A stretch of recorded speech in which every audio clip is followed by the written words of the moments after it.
Well, let me first start. Were you ready? Yep. Okay.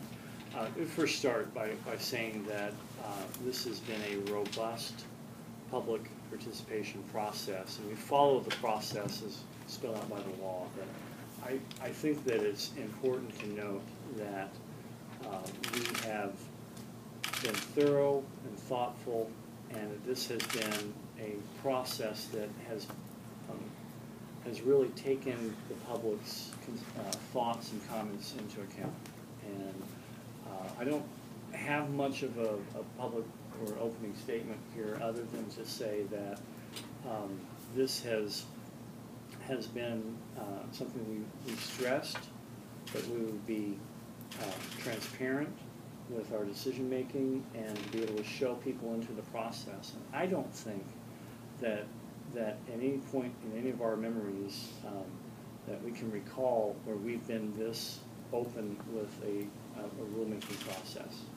And I think it's unprecedented that we would not only post our comments our responses to comments online, but also post a database so that everybody can see all of the comments that we received. And we received 43,000 pages of comments on this rulemaking. And so all of that is online, and it can all be found at dnr.illinois.gov. So any person who is interested in seeing the source comment, the final rule, or our responses to the comments will be able to go online and see that. And I think that will be a model for how to have public participation in the future.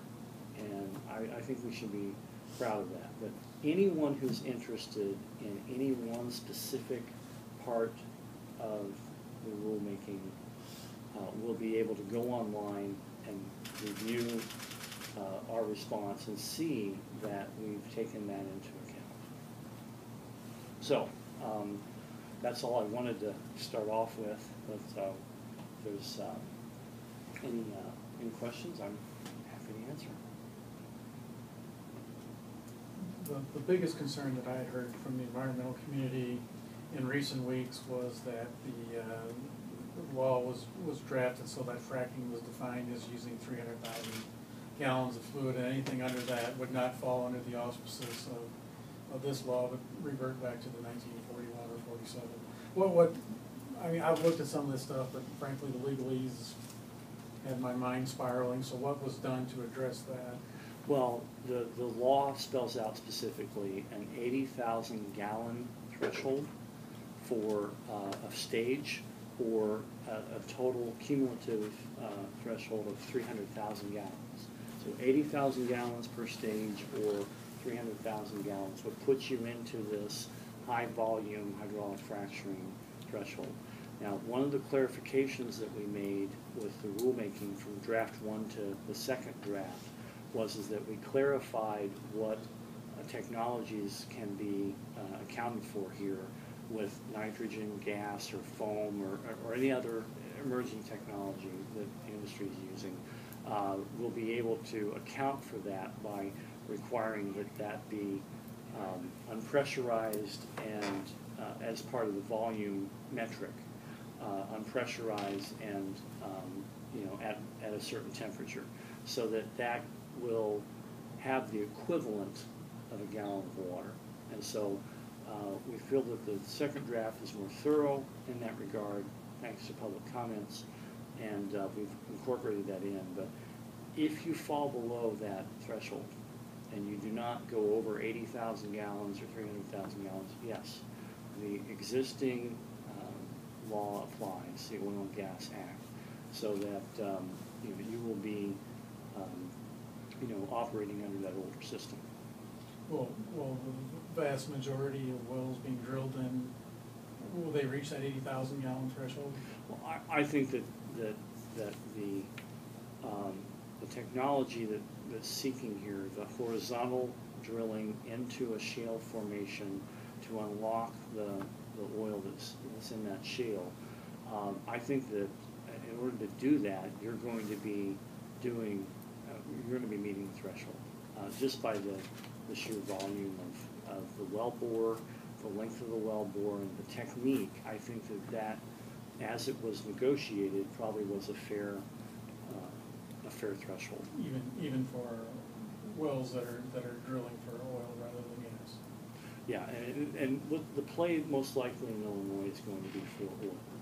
And so the Marcellus Shale formations that are in New York, Pennsylvania, Ohio, those really are gas plays. This will be an oil play here in the Albany, here in the Illinois basin.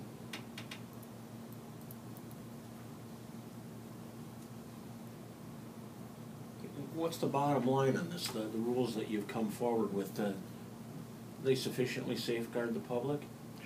I feel that they do, and we've taken extraordinary steps to enact rules, and to promulgate rules that are that take that law into account. Because we're being asked to do two very large things. We're being asked to protect people and protect the environment, protect our water, and also do this, stand up a regulatory program. And you know, our first draft took into account what was in the law, and with all of the public comments, we made clarifications so that the public has some expectations, as well as the permittee, to know what they're supposed to be doing. But we have strengthened on a number of occasions the environmental protections. That includes things like the foam conversion that we mentioned earlier for the threshold. It includes you know, strengthening rules to protect freshwater zones from hydraulic fracturing fluid contamination during operations, requiring that drill cuttings and tailings are to be tested for radioactive materials. We don't want those radioactive materials ending up in a water supply or in some way affecting public health. And we also clarified that we wanted the storage pits to be only used in emergencies for 7 days and not any longer than that. So the thing about this law...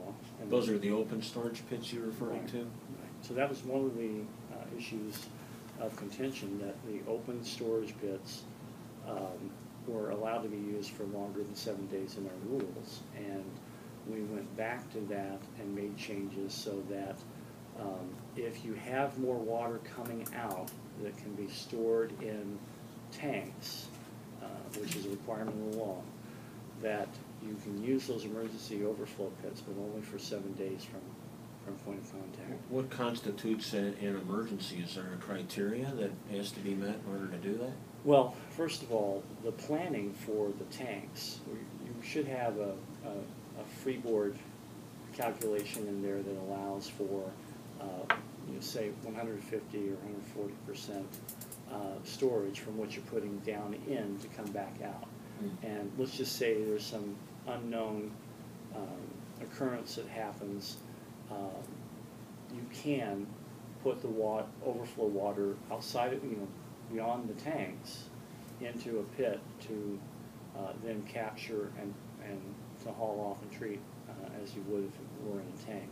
But in the event that you've done the calculations and for some unknown reason you encounter more water coming out and flow back than what you're anticipating, you can use pits, but we're only going to allow them for 7 days, and that minimizes the risk of water contamination or other environmental contamination by requiring it to be removed after the 7th day. So more liquid coming back out than what you projected, that constitutes an emergency? The latest round of press releases from the environmental groups, their primary concern, other than the fact that fracking is going to occur at all, is that the fines aren't sufficient to be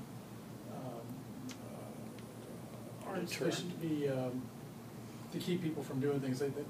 They're claiming that the fines are so low that they'll just absorb the cost and do some of these things. Okay. Well, in our response documents, we spell out what we did between the first draft and the second draft. and the reasons why. And what you will see is that we took the first draft and by a factor of 10 increased violations across the board.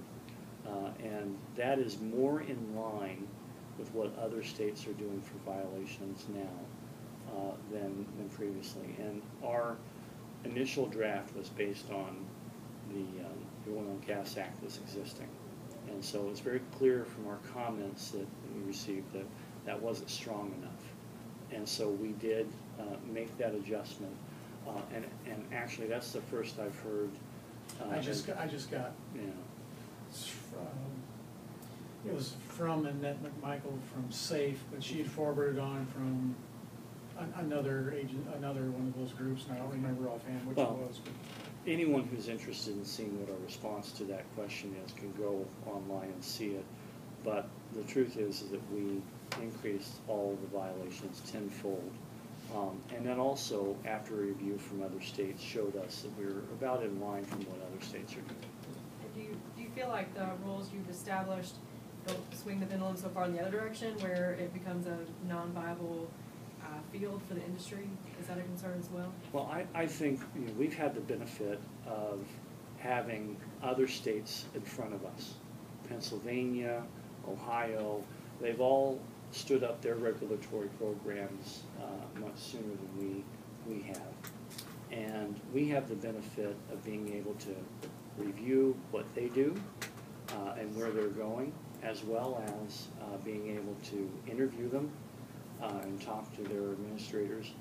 And I strongly feel that we are leading an example as to how to deal with the issues that arise from this industry, but we're doing it in a way that minimizes risk. And I don't think that this is an onerous set of rules. I think this is where the industry will be going to address all of the concerns that are happening in other states, and we will be in line with that. But currently, this still remains a strong environmental bill that allows for economic development in a thoughtful way, and we're going to continue to go down that path. But we're fortunate, again, that we have the benefit of being able to review what other states have done. And I think when you take a look at what's happening across the country, you'll see that we are in line with a lot of what other states are doing.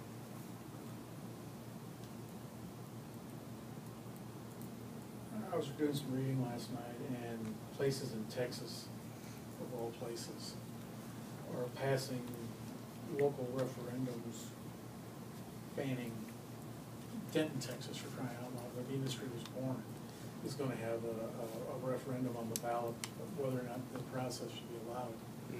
What would local laws, is that something that would be possible in Illinois, or would the state law supersede the local regulation?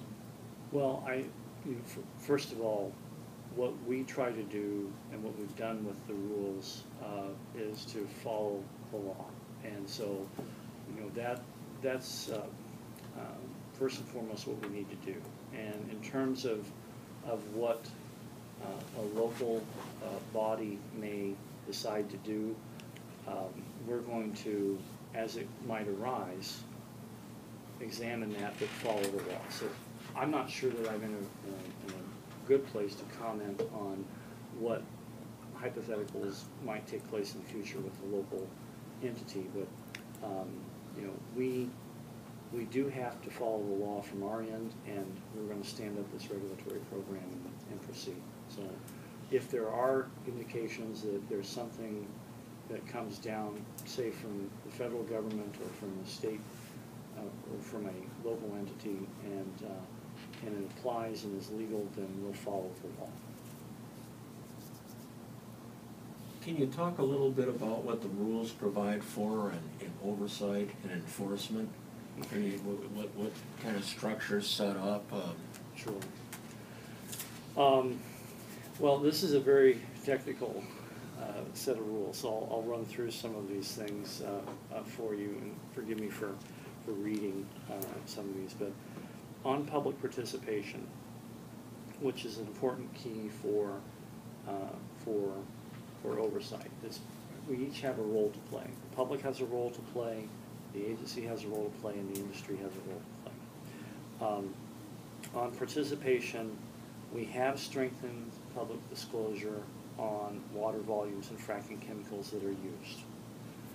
We have clarified rules that protect the ability for the public to comment during the permit approval process. Very important. We've clarified rules to ensure that public hearings are held in the county where the well is to be placed. That's a change for us that allows for more public participation. We also allow for 30 miles in case the county isn't exactly feasible.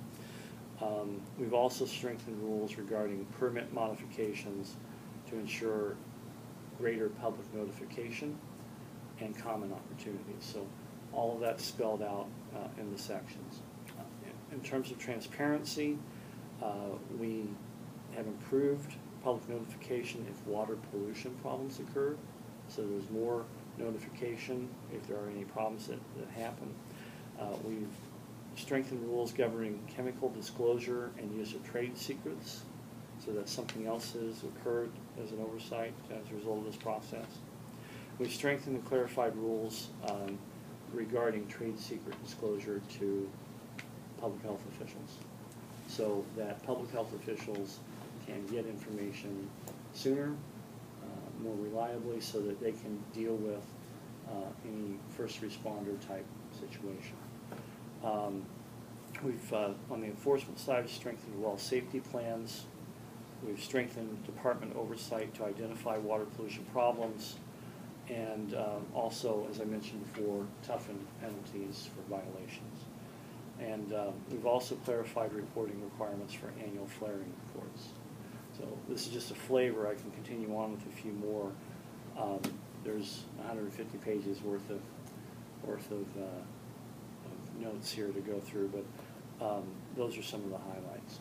When it comes to chemical disclosure, is there any front-end disclosure on that, pre-emergency to a health agency, or is that all post-emergency disclosure? Well, they'll be able to have access to the information, and the material safety data sheets that are required on site will be available. They'll have, emergency responder will have access to a company official to answer questions, to get information such as an SDS sheet. All of that is going to be required. And in terms of our information, we will have information on what's being used as part of the permit application, and so that needs to come in, and we'll have that in a database as well. We do, that's where we will apply the trade secret information requirements. We've clarified some of those rules as well, but we will have that information at the agency as well as being made available to first responders when there's a problem.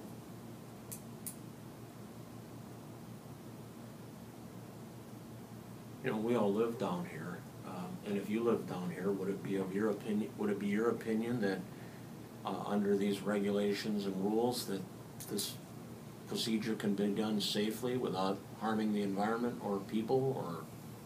Well, I think that the issue is, can we minimize risk and to the point where we can protect the environment? And I think that we do that with the rules. I do think that you know, there's risk in anything that we do, but when it comes to this procedure and the environment and public health, we do set forward here a number of things that will lessen those risks and have protections for people and for the environment. I do think that we have a strong example of how to do that, to create jobs and protect the environment at the same time. You mentioned the permitting hearings. what would be a deal breaker that a permit would be denied? Well, it's clarified here in the rules, not following, submittal of plans, not having an incomplete application, not supplying, those would be some of the reasons why they would be denied. What I was thinking of is like, we draw in Harrisburg, we draw our water from ground sources. Are there any regulations in there saying that it has to be so far from a municipal water supply source, or? Yeah. So some of the setbacks that are required in here do take into account municipal water supplies. We're 1,500 feet, but I'll have to check in terms of what that is. So there are setbacks for that. There's also, first time this has ever been required when the law was passed, was pre-drilling testing of water sources within a certain radius. That gives you a baseline so that you will have throughout the operation additional tests. And if you see any constituents in those tests, that gives you an opportunity to react and to take corrective action and to try to address pollution before it gets any worse. And so if you're on a well at your home, or any of you are on a well at your home, and you have a well, an oil well nearby, you should have that baseline testing done, and then at periodic points during the operation, we'll be able to track and see if anything occurs.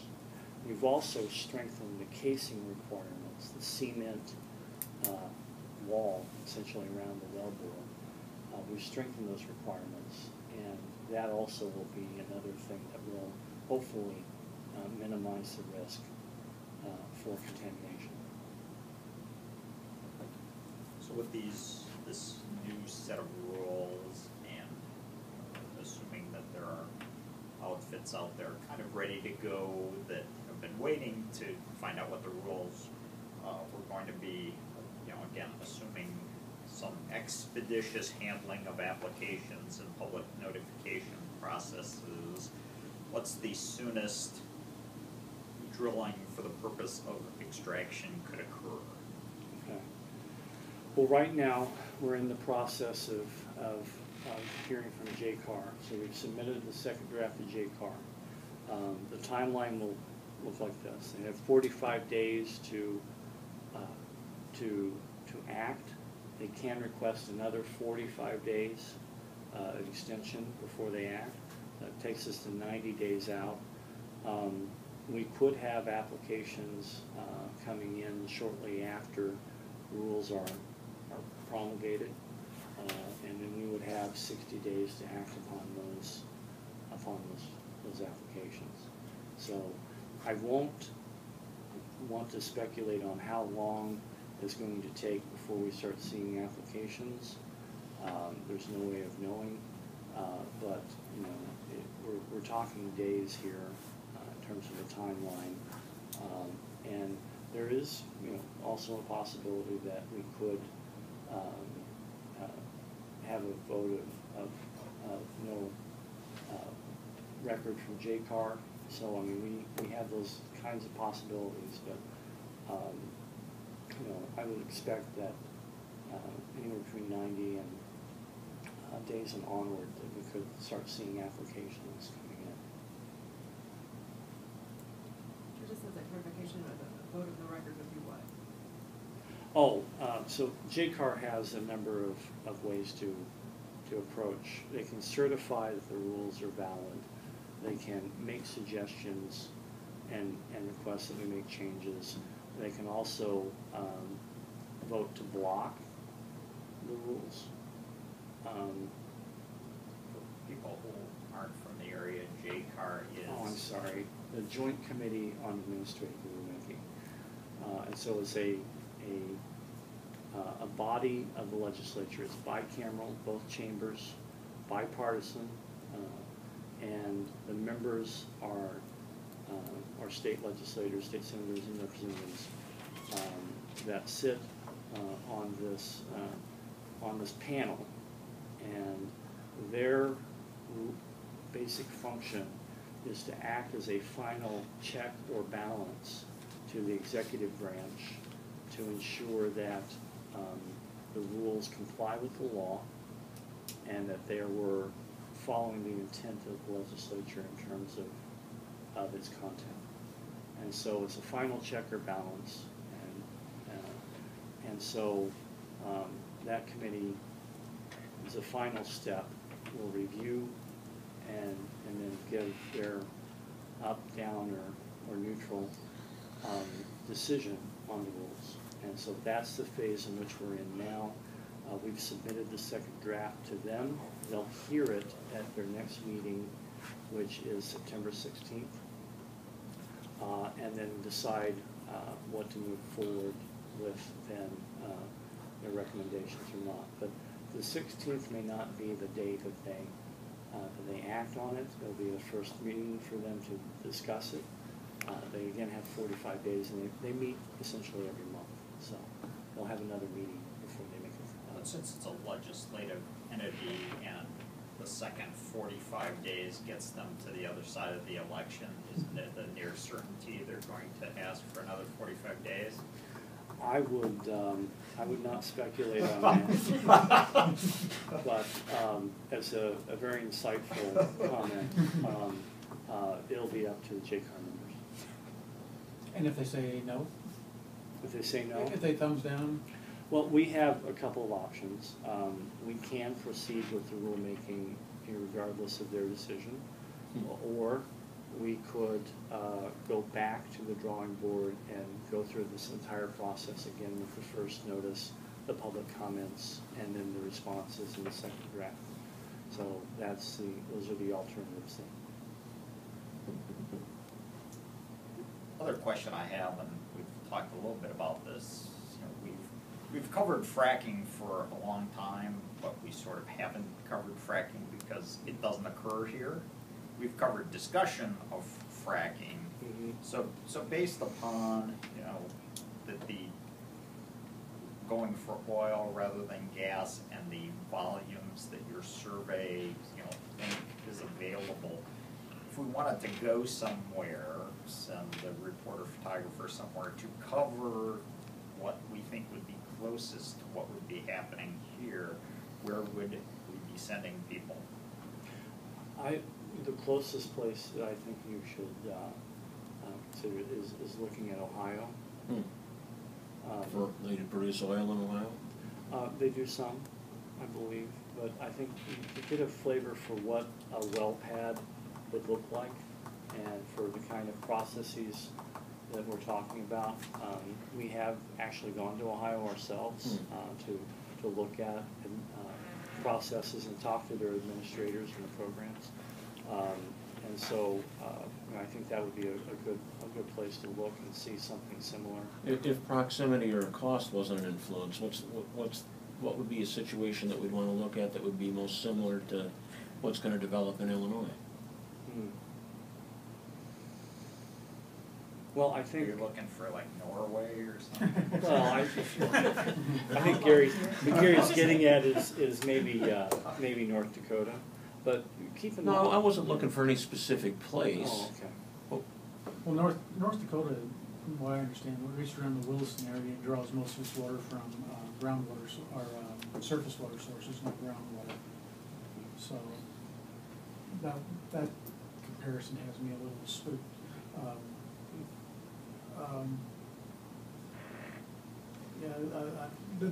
That's my big concern is with the groundwater, what area is. And then the other question I have is the number of wells, does that change per square mile or whatever, whether you're drilling for gas or oil, or is it about the same? I think it's about the same. If you were to look at some of the exploration in Texas and the Bakken formations, you're starting to see an interesting thing where they're going in and drilling very close parallel lines to extract more gas out. And so I think, one, the industry has the ability to recycle its water now, and I think that's good for water resources. Two, we are requiring information in a water management plan as part of the permit application. And that all takes into account, you know, some of these issues. But I want to make sure I can get to the questions. There most likely will be comparisons to Ohio. And in terms of water management, I think Ohio was probably more likely to be a comparison than North Dakota or Texas. So if we looked at oil production through fracking in Ohio, that might be closer to be what we might see here. Right. And also keep in mind too that the industry is evolving even now in terms of their technique, and that's the reason why we needed to address the foam and gas, is because it is more likely that nitrogen gas and foam and surfactants are probably more likely to be used than the pure straight up water. So that is something that we'll have to, as regulators, keep an eye on to make sure that we've taken that into account. But the information that we're requiring for materials up front, you know, chemicals and the plans will allow us to make sure that we are protecting the environment and that we have a good, strong regulatory program. Where did you guys go when you went to Ohio? I didn't personally go. I can't remember the name of the town, but we had DCEO and person who's now over in EPA go on our behalf. If you come across that location, Yeah. could you send it to me? Yeah, You got my email address, Yeah, I I'll do think. that, Gary. I'll give you my card, it's on there. I have it Do you? already. Well, yeah, but I'll take it. I'll give you a handy one. I'll write on that too. All right. It could be useful to know. Although I do like the idea of going to Norway. I think I'm stuck on that. We did Don't know not if I look like at, fish well enough. we did not look at Norway. I'm afraid. Lovely time to visit the fjords. Okay. I think we're pretty much done here. You got anything more? Les? No, off the top of my head. We know how to find you. Adam, you got anything? I'm good. Let me just, for the record, say thank you for having us here today and for your questions. We're still very much interested in being responsive to the public, and the way that we've approached this task should demonstrate that. But again, anyone who's interested should go to dnr.illinois.gov, and we will have materials up there for them to review and to do their own homework and to look into this technical rulemaking. So thank you. All right, thanks a lot.